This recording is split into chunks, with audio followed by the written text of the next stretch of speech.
Hi, my name is Jake Summers and I'm a fellow here at Jenkins Arboretum and Gardens. Thank you for joining me today on our Wednesday Walkabout as I lead you through the steps on how to have a successful planting as we get into our fall season. Alright, so today we're going to be planting our deciduous azalea here. So before you start digging, it's recommended that you call your local utility company that will mark any underground lines you might have in your garden. So the first step when planting is to clear the area that your plant will go. You should have already selected the proper plant for the place that you're planting. So here I'm just raking away all the debris and organic and inorganic matter that's collected on the forest floor.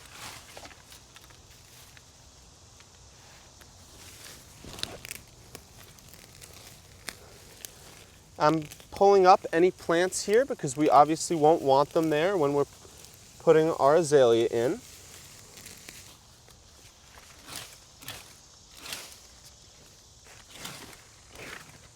Our next step is to dig a hole. You want the hole to be at least twice the width of the plant. One great way to measure this is to mark around your potted plant and to make a line before you actually start digging, and that way you can estimate the size that you need. As you see here, I've laid out a piece of burlap for where I'm going to put the soil as I start digging. A bucket will also work well, but the important thing is you don't want your soil to mix in with organic matter that is in your garden or on the forest floor. As you dig, you want to remove rocks and roots that could be mixed in with your soil, because you don't want to backfill in the plant with anything like that later. When you first are digging the hole, the most important thing is to measure the width. As far as the depth is concerned, we'll get to that step later. The next step is to inspect our plant's root system. So I'm going to unpot it. Okay. And as we can see here, it does not have an extensive roots that are wrapping around the root ball here. So we still want to tease out the roots. And we're doing this to give the plant an opportunity to grow outward once it's in the ground. For balled and burlapped plants, you don't want to do this. They've already been growing in the wild for a long time, not in a nursery. And so their root systems should be ready to go. But for potted plants, this is a very important step. One more thing you want to do at this step is to inspect the root flare at the base of the stem of your plant. And you want to make sure that it's not overly covered. This can often happen when you get your plants. And you want to make sure to excavate that if you don't see the flare of the stem where it meets the ground. Our next step is to place the plant and adjust the hole for depth. So when you have potted plants here, they're grown in potting soil typically, which is mostly organic matter. And as it breaks down, the plant will sink a little into the ground. Because of that, we want to have about a third or a quarter of the root ball there sticking out of the ground, knowing that it will sink a little bit over time. If you have a balled and burlapped plant, you want to plant it just at the surface of the ground. You don't want it that third or quarter above grade.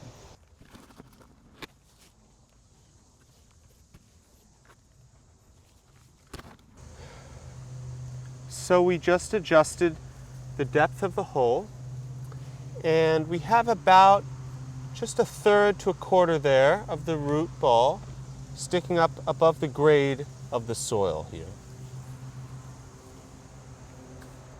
Now that we've adjusted the depth of the hole, the next step is to face the plant and plumb it. So facing is when you find the side of the plant that looks best from where you're going to be looking at it most. Often this depends on how that plant is growing. Sometimes a plant can look great from every direction. Sometimes there's a lot of foliage or a bare side, and it's quite obvious which way you want the plant to be facing. When we talk about plumbing a plant, we're talking about having it be very upright.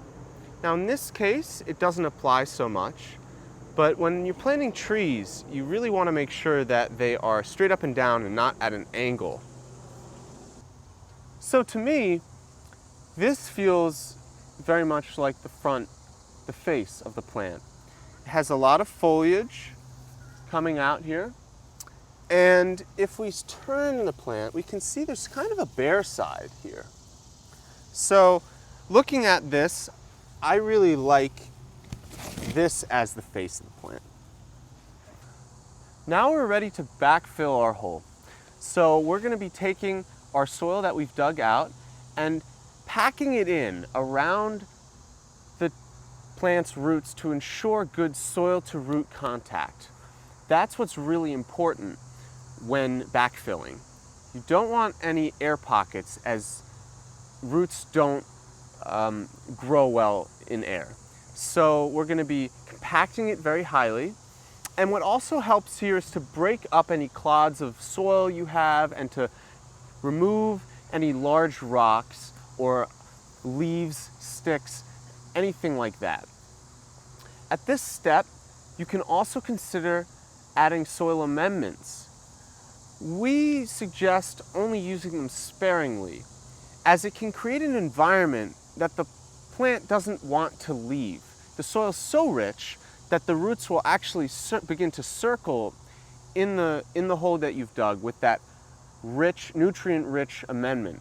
So we only use a little bit here at Jenkins. If you have heavy soils that have a lot of clay, for instance, you may consider using sand, grit, or perlite to have them more well-draining. I'm going to use the rest of this used potting soil and mix it in with my soil here. And I'm going to use that as a combination for the backfill.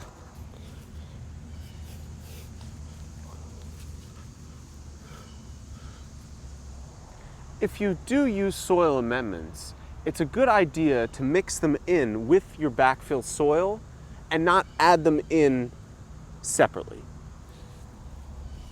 Don't be shy about packing the soil down around the plant. You can even use your foot to make sure that it's nice and compacted.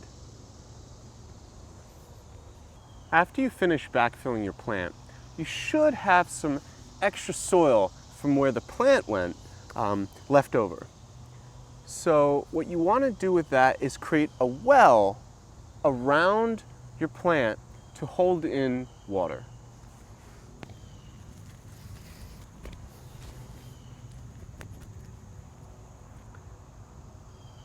If you're working on a slope, it's a good idea to have the well be on the downhill side because you know the water will go from uphill to downhill. So it's more important to capture that water on the downhill side. If it's flat, just do it all the way around.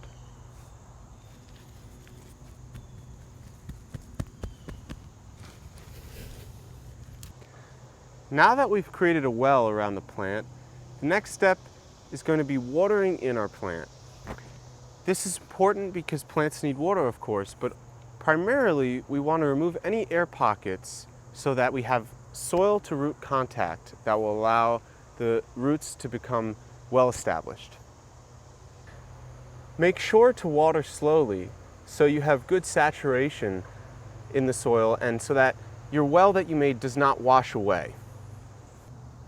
Remember that if the soil is wet or it's currently raining, that's not enough and you still need to water in your plant after you plant it. Now that we've watered in our plant, we want to add mulch. So it's a good idea to add about 2 to 3 inches of mulch around your plant. It can prevent weeds, hold in moisture.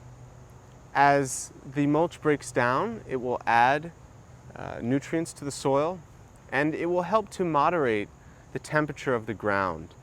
In the winter, this is especially important as the ground can freeze and push the root ball up and out of the ground in a process known as heaving.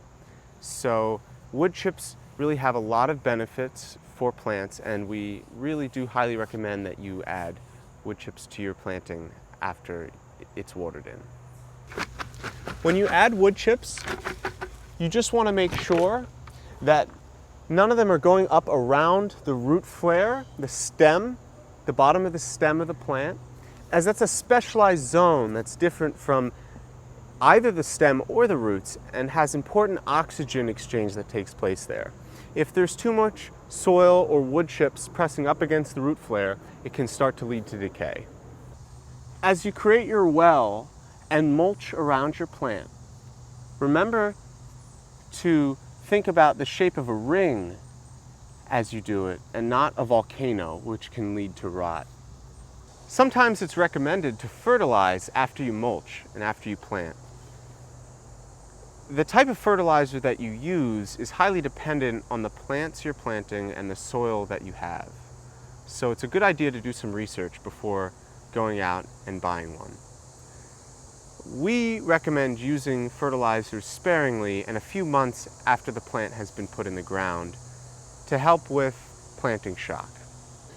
Thank you so much for joining me here at Jenkins Arboretum and Gardens for another Wednesday Walkabout. I hope you enjoyed this video, and I encourage you to stop by soon.